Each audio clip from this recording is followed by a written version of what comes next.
Dolphins and the Bengals. First meeting ever in the NFL between Cincinnati quarterback Joe Burrow and Miami quarterback Tua Tagovailoa. He's officially listed as questionable with back and ankle injuries. He is reportedly expected to play. I know this. If I was supposed to play tonight, I wouldn't be with my back injury. I'd still be in Miami. I would not even have gotten on the plane. But Tua's going to fight through it.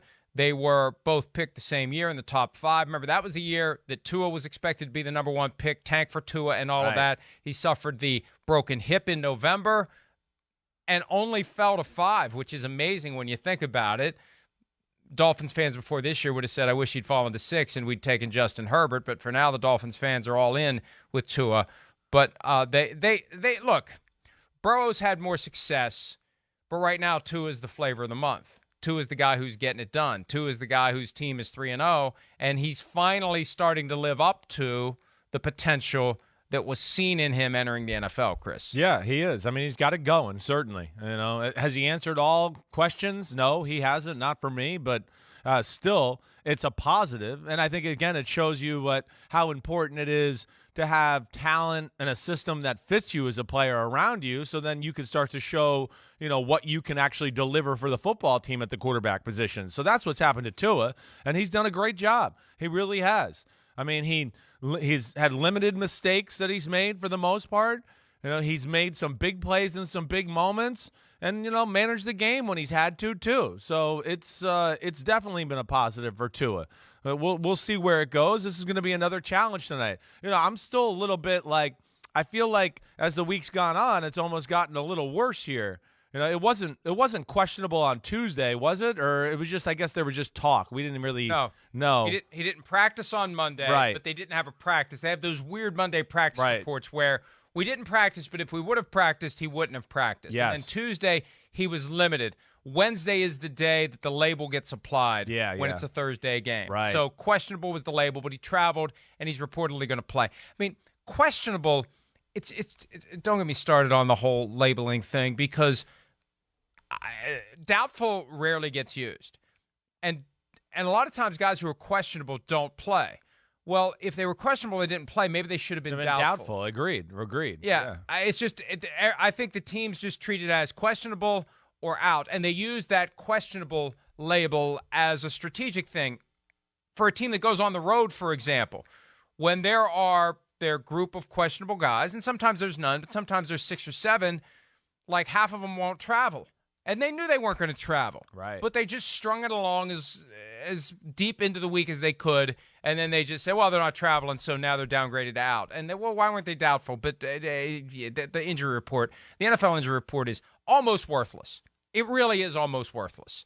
And there are teams out there that use it for a strategic advantage. Bottom line is they expect Tua to play. Back when they were in college, they played one time.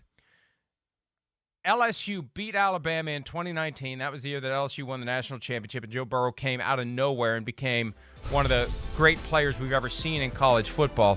Burrow had 393 passing yards that game. Tua had 418 and 4 touchdowns with a pick. But again, LSU won the game 46-41. What a barn burner that was. Yeah, it was. I'd like a few more NFL games like that. I mean, we've had some low-ass scoring games so far this year. I'd like a 46-41 tonight. I mean, with this group here, I mean, who knows? It could. I don't expect that, but I mean, the thing that's awesome tonight is, you got a hot quarterback in Tua. We got a Bengals team that's still sitting here at 1-2. So They're still hungry, angry, backed into a corner. The Dolphins got the chest puffed out like, hey, wait, we're a real deal. We could be the Bengals of this year that, jumps into the playoffs and go to the Super Bowl. And then I think when you just talk about the firepower in the matchup, how can you not be excited about that? Firepower and, two defensive coaches that are pretty creative and take some chances at times too, to where – I could see this game going a few different ways. I could see it being 20-17, and the defensive coordinators have a good plan to stop things. I could see it just the other way too, and maybe you get your LSU Alabama, where the defensive coordinators are a little too aggressive or try to aggressively take something away, and all of a sudden, boom, there's Jalen Waddle, or boom, there's Jamar Chase versus the all-out blitz against the Miami Dolphins. So That's what I'm excited for tonight. I mean, this is a good one. This really is, and I hope Tua does play. I want to see him out there. I want to see the Dolphins at their best, and I think the Bengals are still a good football team. They're still got to figure out pass protection. There's no question about that. That's an issue here. But at the same time, other than that, I still am a believer in the Bengals and everything else they do. I know that nothing changes the fact that this is a Thursday night short week game, and we have to accept it. We have to live with it. And on one hand, hey, we get a great matchup in primetime we can watch. However, it's hard not to kind of wish that this was a Sunday night or a Monday night game so the teams had more time to get ready for it. Yeah, it's one of those. It is. And especially from the injury standpoint. Right. And this gets back to a point you've made a couple of times recently. Injury rates during the game are one thing. Players having enough time to get ready to play after only 3 days off, Monday, Tuesday, Wednesday, is another thing. Exactly. You may have a guy that if he had that few extra days, he'd be able to go on Sunday or Monday. But I don't know. I assume that having less time to get ready probably will keep the scoring down. But who knows? Who knows? We've seen some high-scoring games on Thursday night. You just never know what's going to happen. I'm hoping that we have a high-scoring, exciting game tonight. It flashed through my brain, does this short week affect that? Do you think the short week keeps the scoring down, or it may not matter at the end of the day? I think that it's really I'm very conflicted with that altogether because you're right. I mean, it's something we talk about quite often. Where what I think the biggest problem for me is defenses who are creative lose that extra day or two to go, oh, when I was watching film on Wednesday night, right? Because you're not going to make changes to your game plan now and do stuff. You might add one little thing here or there, but I'm watching film Wednesday night or Thursday night, have it be, I noticed this, and we put a little package together when they get in this formation and do this, and we'll do that. So that's where you lose a little bit of the tricks that the coaches can bring to the table as the week kind of flushes out that way. That's where it stinks. But I don't know how I feel about the lack of time here to prepare. I really feel like it could go either way. I think ultimately it's going to end up in low scoring, though. If you made me bet and you put a gun to my head, all right, I would probably go, it won't be 40-37. It'll be somewhere in that, low 20s range, because I think what happens too is the defensive coordinator who might have took a chance as the week went on and, wait, I think I got something here and I can take a chance here. They're not going to get the chance to implement that, and they're just going to, we'll play it safe here. We'll get them. They might get the 6-yard completion, okay, but I'm not going to go, for the throat stomp right here in this moment to make that play, and I think that could lead to maybe conservative defense and a little lower scoring. 47.5 is the over-under. I think one thing that would contribute to high scoring from the Dolphins is you get to a point where you throw the game plan out the window and you use as Mike McDaniel explained it to Peter King after they came back and beat the Ravens down 21 points in the fourth quarter, the effort plays. Just go, let your playmakers make plays. Forget about all that stuff you obsess over. Kind of like what Jameis Winston told me after they came back to beat the Falcons week 1. Forget about what we expect them to do to stop us, what we've been planning to do to exploit their weaknesses, and just go play. And when you look at it that way, the Dolphins got some guys that can make plays. Now, Jalen Waddle, star receiver, also questionable for tonight with a groin injury. I haven't seen a report one way or the other as to whether or not he'll play. I assume he'll do everything in his power to get on the field and play. Tyreek Hill has been very good. Waddle actually has more receiving yards by 25. He's got 342 through 3 games. Hill has 317. And it could, if you don't have a plan for neutralizing those guys and they just decide we're getting the ball in their hands no matter what, and Tua can move around like we've seen him do, it could end up with a lot of points for the Dolphins, where the Bengals would have to start matching them drive for drive, Chris. Well, it could. I think there's when you break down the Dolphins offense, all right, week 1 was pretty good, right? Solid, all right? Tua had pretty good numbers. I think he threw for 270, somewhere in that range. But the offense only scored 13 points. Week 2, we know we had the late third quarter, fourth quarter explosion, right? That was awesome. Last week was somewhere in between a little bit. I mean, they only drove the ball. They only had 2 drives the whole game. The rest of the game was 3 and out. Can't even get out of our own, side of the field as far as getting on the other side of the 50-yard line. It was ugly. So that's where, I'm interested as we go on. What does Mike McDaniel continue to bring to the table that stresses defenses out? The one thing that hurts them right now is they can't run the football. Their offensive line just not dominant enough to move people out of the way and, dominate in the run game, I think, like Mike McDaniel would want.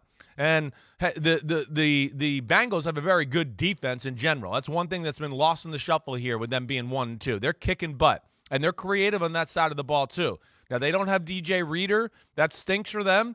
But I still can't imagine Cincinnati being run on a whole lot tonight. I do think this is be a game where Tua, the passing game, they might have to carry the load here for the football team. And we'll see where that goes because that's going to be dangerous, too. The Bengals are loaded on defense. They got good pass rushers. They're good in the secondary. And Lou Anarumo, their defensive coordinator, he's creative.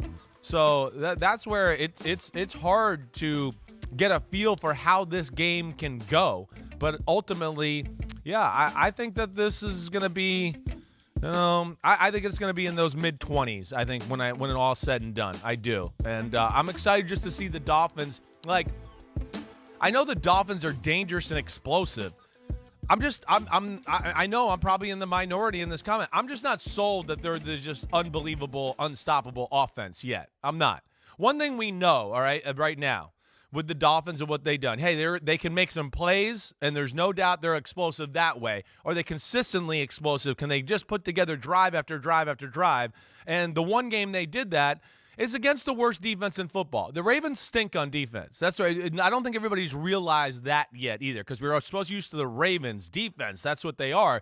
They're the worst defense in football. And it's not like, oh, maybe they're not. They're really up there in that conversation. They can't rush the passer. They can't stop the run. They're letting up plays against everybody. And that's where I'm a little still like, is Miami just this unstoppable machine? Or have things just fallen right for them a little bit, even with the Bills, with all the injuries on the defensive side of the ball? Well, look, they've pulled an inside straight 2 straight weeks. They were down 21 points in the fourth quarter against the Ravens, and that's when they slipped into effort mode and just went out and played backyard football, and the Ravens' defense wasn't ready to engage them, wasn't ready to cover their most dangerous weapons, and it all disappeared. Right. And with the Bills, you play that game 10 times, the Bills are winning it 8 or 9. That's what it felt like, They just are. Yeah. They just are. Right. They dominated. Especially healthy. And so, as I've been this week doing radio spots, and I like doing radio spots throughout the country because you get an idea of what people are talking about, what they're focused on, and it's hard not to become a prisoner of the moment. Yes. I do it. Everybody does it. That's what I'm saying. Because we only have so much to go on. Right. And they're 3-0. That doesn't mean they're going to be 17-0. The 72 Dolphins don't have to worry about the 2022 Dolphins. The 50th anniversary of the 72 Dolphins is not going to result in the Miami Dolphins going undefeated. They are not dominating the way the Bills were week 1 and week 2. That's what made the loss so stunning for the Bills and probably contributed to Ken Dorsey blowing a gasket after the loss because, they're supposed to show up and win. Yeah. And when you look at the numbers, 90 plays to 39, 500 yards almost to 200 and change, 40-plus minutes of possession versus under 20 minutes. How did we lose this game? Right. And we went through it yesterday. Yeah. This happened, this happened, this happened, this happened, this happened, this happened, this happened. And those things flip, and the Bills win the game. So I agree with you. I think the Bengals are going to win tonight. I know I'm getting ahead of myself because we got our picks podcast I'm leaning coming up that later. way too, Mike. But, the Bengals have had one home game. They could have beaten / should have beaten the Steelers week 1, could have beaten / should have beaten the Cowboys week 2, beat the Jets fairly handily, and there's a big difference between 2-2 and 1-3. Yeah. So when you there's desperation there. Look, these teams are also closely packed. I just think you throw in primetime, Bengals at home, Dolphins have to travel. Dolphins went through that hot game on Sunday. Even though they're in better shape, obviously, than the Bills players, they still had to go through that game. And they may be thinking at some level, we've stolen a couple here. Maybe we're due. We just can't keep rolling the dice and having them come up snake eyes whenever snake eyes is good. It's not going to last. And the Bengals are dealing with a very good Ravens team despite the defense, a Browns team that is very good and a Steelers team that's already beaten them. So they can't slip to 1-3. So I think there's an urgency that's going to come. I would agree with you focus there tonight for the Bengals. Hi, I'm Mike Tirico, and thanks for watching. Make sure to hit subscribe for the latest news and highlights from NBC Sports.